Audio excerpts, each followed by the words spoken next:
Assalamualaikum warahmatullahi wabarakatuh. Apa kabar sobat sekalian? Jumpa lagi di channel Ederpol. Kali ini kita akan membahas berita hangat, yaitu May Day terkait Hari Buruh. Jokowi diberi kado rapor merah oleh PKS ya. Dan ini adalah momentum yang pas untuk kembali lagi ketika momentum May Day ini ya, negara belum bisa atau pemerintah belum bisa memberikan kesejahteraan yang merata ya. Padahal ini sudah 2 periode, 5 kali 2 ya, 5 tahun kali 2, tetapi apa yang diinginkan yaitu terkait kesejahteraan, termasuk juga untuk kalangan buruh, itu jauh panggang dari api untuk mensejahterakan. Justru yang ada adalah diskriminasi ya, ataupun rasio Gini itu yang tambah naik. Ini sesuai yang dilansir oleh gelora.co.id. Langsung saja kita baca dan kita ulas. Gelora.co memperingati Hari Buruh Internasional atau May Day 2023, DPP Partai Keadilan Sejahtera (PKS) memberikan sejumlah catatan kritis terhadap kinerja pemerintah Presiden Joko Widodo (Jokowi). Wakil Ketua DPP PKS bidang ketenagakerjaan Indra MH menegaskan kinerja pemerintahan Jokowi di bidang ketenagakerjaan mendapatkan rapor merah, terutama dalam sektor perburuan yang dinilai carut-marut. PKS memberikan rapor merah kepada Jokowi atas kinerja pemerintahan di bidang ketenagakerjaan, ujar Indra saat jumpa pers di kantor DPP PKS, Jalan TB Simatupang, Jakarta Selatan, Senin.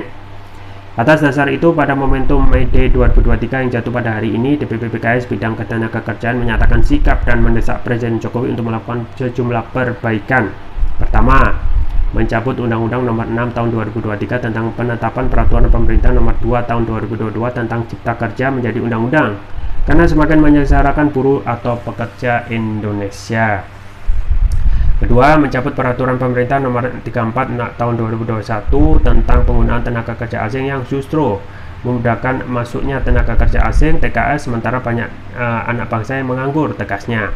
Ketiga, mencabut Peraturan Pemerintah Nomor 35 Tahun 2021 tentang perjanjian kerja waktu tertentu alih daya, waktu kerja dan waktu istirahat, dan pemutusan hubungan kerja yang telah mempermudah terjadinya PHK, kompensasi PHK, memperluas outsourcing alih daya, memperluas dan memperpanjang waktu kerja kontrak, dan memperlemah entitas serikat pekerja atau serikat buruh. Keempat, mencabut Peraturan Pemerintah Nomor 36 Tahun 2021 tentang pengupahan yang bermuatan politik upah murah.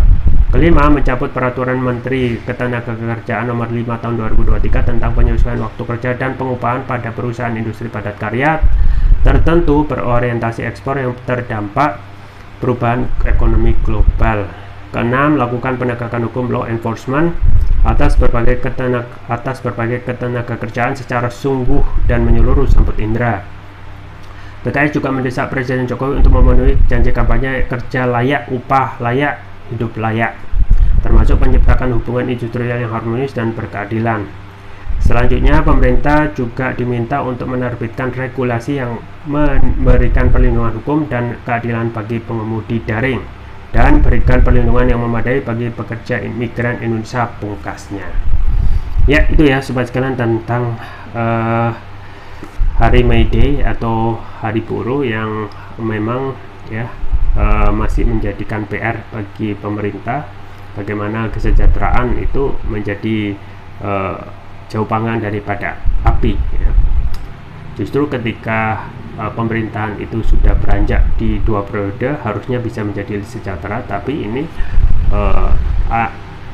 alih-alih untuk menjadikan sejahtera ya, malah kondisinya bisa dikatakan lebih buruk ya dari tahun ke tahun ya. Misalnya tentang undang-undang Ciptaker ya, dan ini adalah undang-undang yang inkonstitusional ya, di MK itu sudah dinyatakan inkonstitusional ya.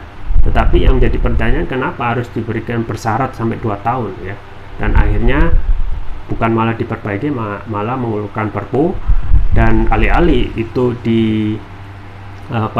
diflorkan kepada masyarakat untuk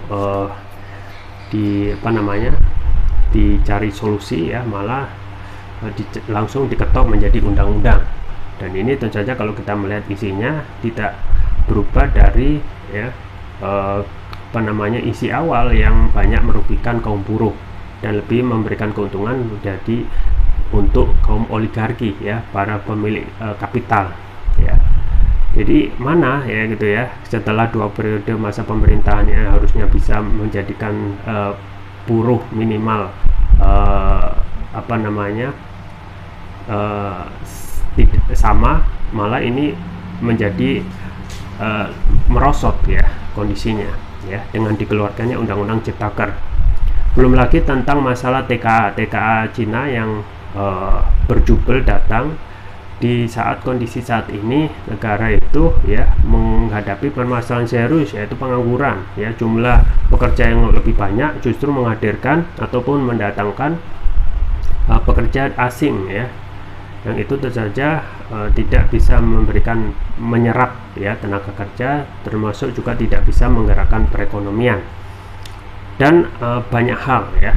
Jadi memang wajar jika PKS saat ini yang menyuarakan ataupun melihat kondisi kalangan buruh dan juga pekerja masih banyak PR, termasuk juga rapor merah yang harus dijadikan introspeksi bagi pemerintah ke depan.